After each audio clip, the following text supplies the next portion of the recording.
выступления,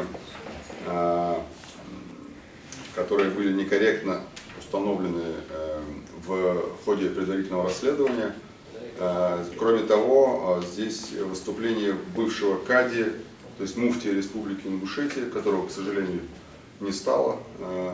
Но здесь есть подробнейшее его разъяснение о том, что такое шариатский суд, кадия, его функционал и каким образом исполняется его решение и какую возможность воздействия имеет шариатский суд на стороны, которые пришли разбирать тот или иной процесс. И в следующем ходатайстве будут, кстати, еще здесь же будут фотографии, копии и так далее. Ваша честь, в следующем ходатайстве тоже ходатайство о приобщении доказательств.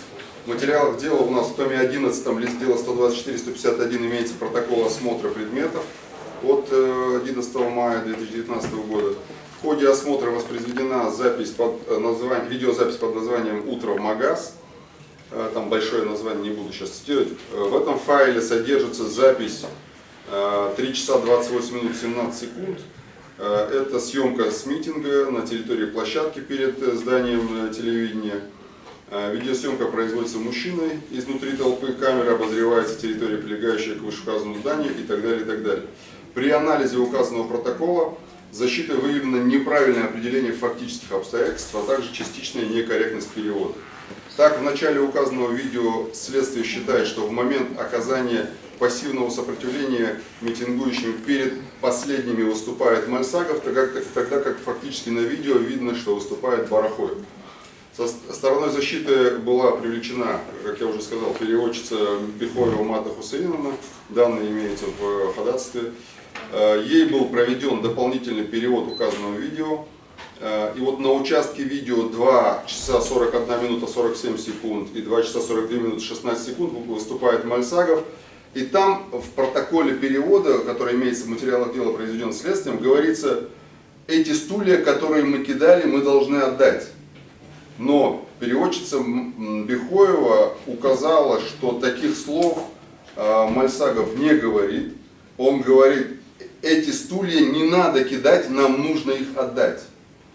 Мы их брали в прокат, ну и так далее, и так далее. То есть, таким образом, в речи Мальсагова отсутствует эта фраза «эти стулья, которые мы кидали», но она имеется у нас в протоколе, который мной указан.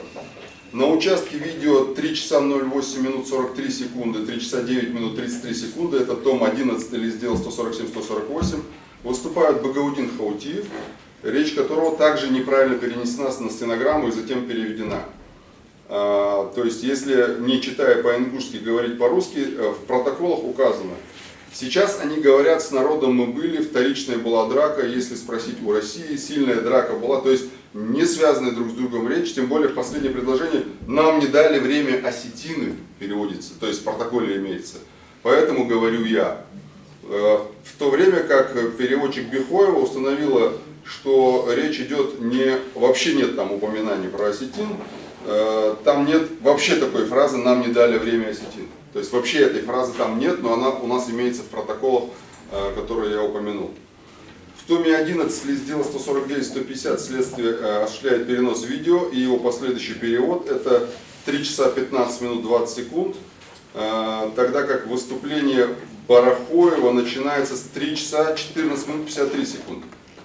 То есть раньше. И это не внесено в протокол. А там говорится очень важные вещи. То есть, если я переведу, то речь идет о том, что Барахоев говорит: смотрите, братья, я сейчас говорил с Бачуриным Сергеем Викторовичем. Он что говорит? Он просит от своего имени и имени МВД уйти. Если мы уйдем, то он дал гарантии, что по истечении 5 дней нам дадут 5 дней, чтобы мы пришли и могли стоять тут на этой площади. Понятно? Нам дадут право, сказали. Поняли вы? Нисколько мы не потеряли наше право, нам дадут, мы придем и потребуем свое право. Мы говорим свое требование. И так далее, и так далее. То есть, эти фразы, они опущены, и они не исключены, точнее, из протокола, точнее, не упомянуты в протоколе.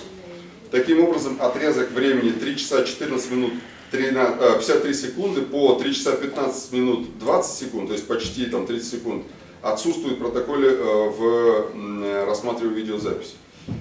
Далее, можно, исходя из этого, сделать вывод, что этот перевод следствия является некорректным, неправильным, стенографической речи выступления Мальцагова и Хаутива, о которых я сказал. И, соответственно, мы просим приобщить видеозапись с ингушского языка на русский язык, переведенный с этой как раз той самой записи. 3 часа 28 минут 17 секунд. Она имеется в материалах дела, поэтому мы ее не приобщаем. Но мы просим приобщить непосредственно перевод, заверенный соответствующим образом переводчиком и стенограмму, заверенную нотариусом.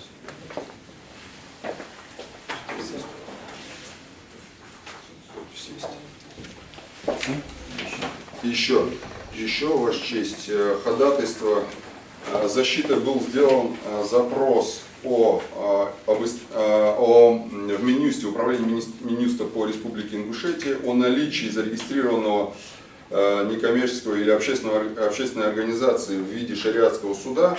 Мы получили от Минюста ответ о том, что в ведомственном реестре зарегистрированных некоммерческих организаций управления Минюста по Республике Ингушетия отсутствуют сведения о государственной регистрации шариатского суда.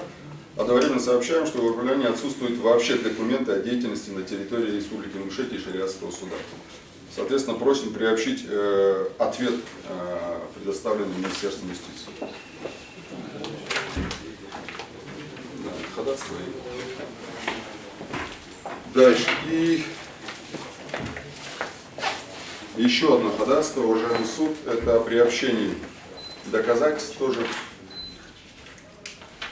Нами защитой было истребовано, запрошено соответствующим адвокатским запросом в национальной телерадиокомпании Ингушетии выступление Юнусбека Евкурова, которое было размещено на хостинге в YouTube. Они нам подтвердили, что действительно это видео выходило в эфир и предоставили соответствующую видеозапись.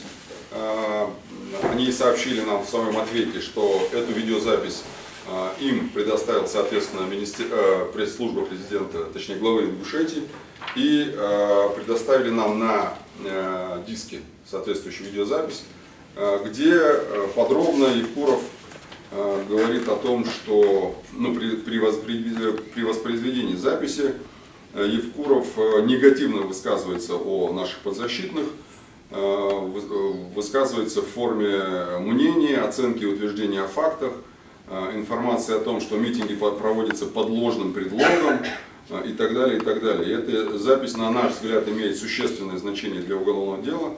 В этой записи содержится негативная оценка и проявление личной неприязни Евкурова по отношению к нашим подзащитным.